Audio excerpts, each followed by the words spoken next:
Welcome home, brave heroes. I am Ash, and these are the submissions to the 2024 Quest Jam. Be advised there will be spoilers ahead. And now, onward. Nigrud, the Goblin Assassin, by Rudolph Rudolph. A year ago, I sent a group of heroes to face Sargon's mightiest champions, but they failed to win the battle. I underestimated the might of the dark adversaries. Now, the evil group is unbeatable when they are all together, but they are not always together, and Lore Tome tells me Nigrud is with his goblin followers at the World End's mountains. He is staying in the ruins of Heorsbunden.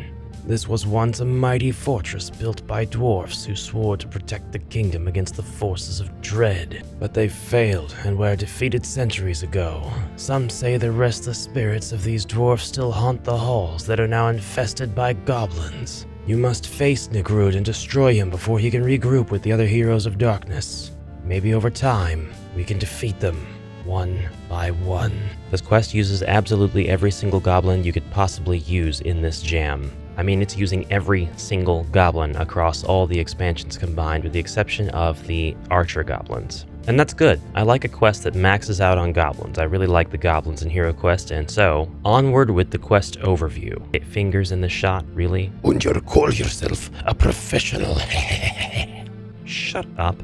Anyway, this quest has a detail that I really like. The 4 different goblin miniatures are 4 different types of goblins. They all have the normal stats of a goblin except the following.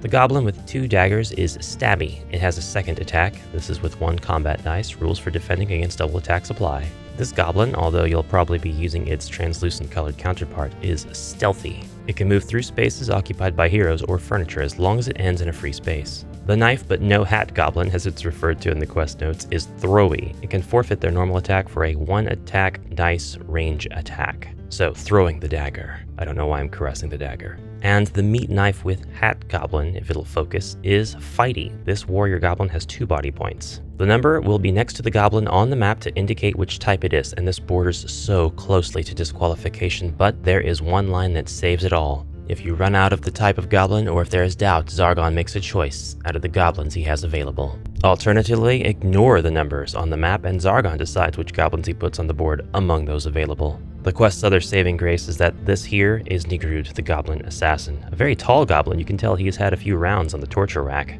Personally, this is what I'm going to do outside of Jam Judgment, because by the time you get here, you're definitely going to have whatever goblin miniatures you need to be able to put and use as Nigrud, the Goblin Rogue. But I can understand why the quest notes used a Dread Sorcerer, because we are just out of goblins at this point. I don't know, I can see ways that this quest could have gone even further with the goblins available, actually.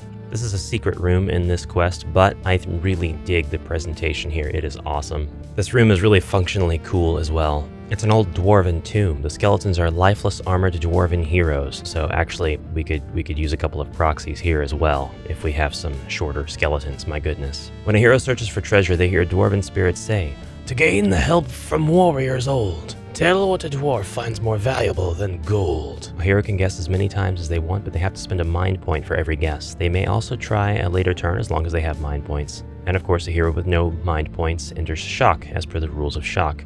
The correct answer is honor. If a hero guesses correctly, the skeletons come to life and the hero may move them like mercenaries. They have all the stats of skeletons but defend with white dice and have 2 body points. With a wrong answer, nothing will happen at all, except the first time a hero says beer or any other kind of booze, they feel the dwarven spirits laugh. Then a dwarf ghost appears and blesses the hero, but the hero knows it's not the right answer. Now, you don't need the skeletons by any measure to complete this quest. They're just goblins, the main enemy in this quest, just goblins, so this is a very suitable quest for a party of 4 fresh heroes. That said, the goblins are very interesting. Zargon will actually have to look at the board and see what goblins are there to find out what kind of additional mechanics he can give to each one. But you could place the goblins on the board at random to make it fun for both sides. Yeah, really digging this mechanic. Love it. This is why having alternative pose sculpts of different various common enemy mob monsters is a great thing. The homebrewers can really put them to use. Now, when you find Nigrud the Assassin, the quest notes do say to use the best miniature you can find to represent him, although it does have the Dread Sorcerer, so really safe play, safe play.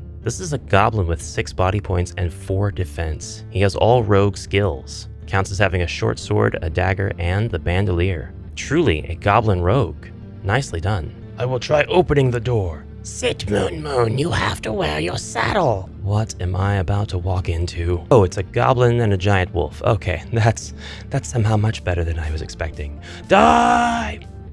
Can you take down the dark adversaries one by one? Find out and take on Nigrud, the goblin assassin. Thank you, Rudolph, for this awesome quest.